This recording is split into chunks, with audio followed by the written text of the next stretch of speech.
without understanding what the impacts of that policy are, how that policy works, and what are the key drivers. Why would a farmer not put solar panels up if he can get a good return? I suppose it's a short-term return, isn't it? Because in terms of, if you look to generations of farmers within that family, the future generations probably won't be making that money because again, those panels will only have they'll have a lifespan. Yes, but they'll go on for some period of time. So it comes down to pounds, shillings, and pence. So realistically, the driver is I'll put solar panels on my land because I can get more for letting it to a solar company than I can in growing or putting cows on it, which the price of milk, I'm hardly making anything. Yeah. And then we'll be importing milk though, when we be importing milk from Bolivia. Yes. Because it always seems mad to me that somebody wants to eat a strawberry Yes. in December. Yes. Why? Yes. Why are we, you're bringing in stuff which involves an aeroplane Yes. or a large ship container. Yeah. It's got all this carbon footprint. Yeah. And these things, but again, we're used to living this way.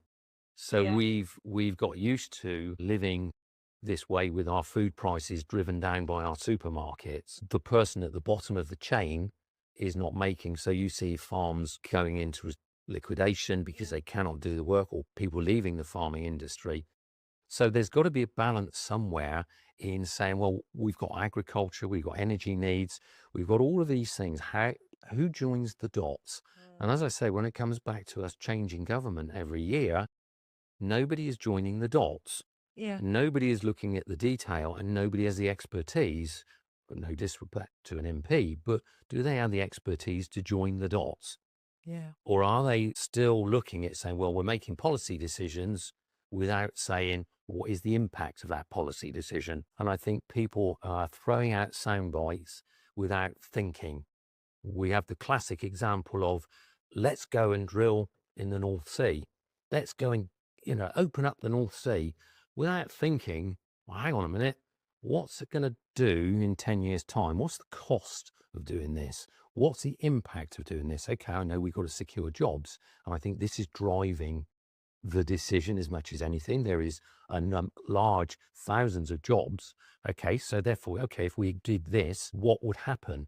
But I think MPs are looking at sound bites and not saying, if we do this, what happens? Or what other things can I do to make this work better for us? What's the long-term view? Not, I'm going to make this soundbite because I can do it now. Unlock renewable energy from the price of a barrel. That will bring your energy prices down. Yeah. But it will look at it that way, not let's go and drill more oil. It's going to cost us more money.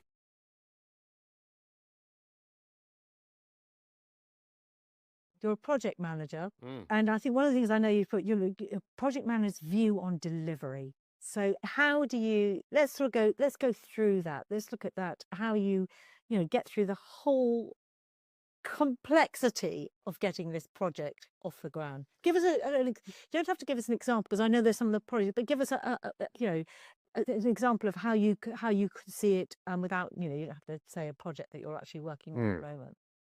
So there are several key challenges to a project, and ones that are very much a challenge. Investment is not easy to get. Investment on infrastructure projects. Can I just say something here as well? Because very often we hear about foreign investment. Yes. And that sometimes, some people say, why aren't we investing in our own country? Why are the profits from that going elsewhere? Yes. So that's one of your challenges. Not a challenge. Yeah. It's identifying the right investor for the right project. And there are a number of investors that we speak to in Europe that are interested. We are aware of Chinese funds. We're aware of funds from Malaysia, Singapore, bank funds, venture capital funds. We're dealing at the moment with a large bank in Europe.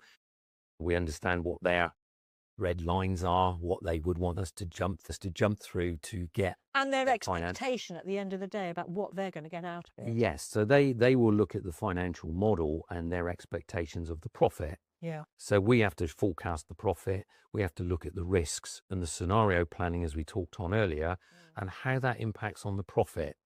And if it's bank debt, do we have enough profit to cover the cost of the mortgage that we get? Yeah. So if we get a mortgage for £150 million, do we have enough profit over the next 10 years to pay the interest on that debt to the project? If we have a venture capital fund, have we covered off all the risks so that they can make a profit and share the dividends within their funds, which they've raised funds based on the number of projects, but we have to make sure the project fits with their fund requirements, and they're looking for a return. So investment is a challenge, and a number of times we've been through the process and been successful with projects and with investment. We've been through that, and we've been through projects where the investor has just turned around and said, no, not for us at the last minute. And again, it's cost us money in discussions and And the negotiations. government investment, does that change? Government The change of investment is government? difficult. Yeah. So government funding, they do subsidies, as we talked about, Mm. green gas support scheme for projects and the need for some investment there through subsidy.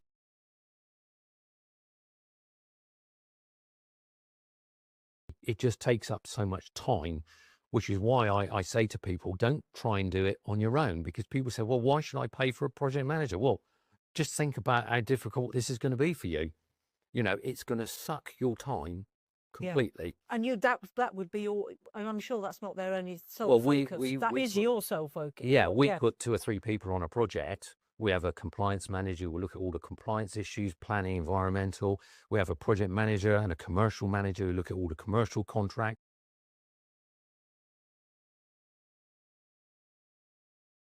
What's the handover? How do I get to the handover? So that's the relief moment. That's the relief moment, but you should always work backwards. Yeah. So if you're a project manager, even when you're looking in feasibility phase, which is right at the start, what's the end goal? What does it look like? And this might be 3 years away. What I work backwards from that, and I plan to get to that handover. So what have I got to do to get there? It's Because sometimes I'm thinking, but everything's years, isn't it? yes. And it's a good career, and it's an engineering career, and it's interesting when you start talking about how the process works, how you do a mass balance through the process from this feedstock to that output, and you see it built and you see an end product that's working, you think, and we did that, that's not bad. Yeah. I like that.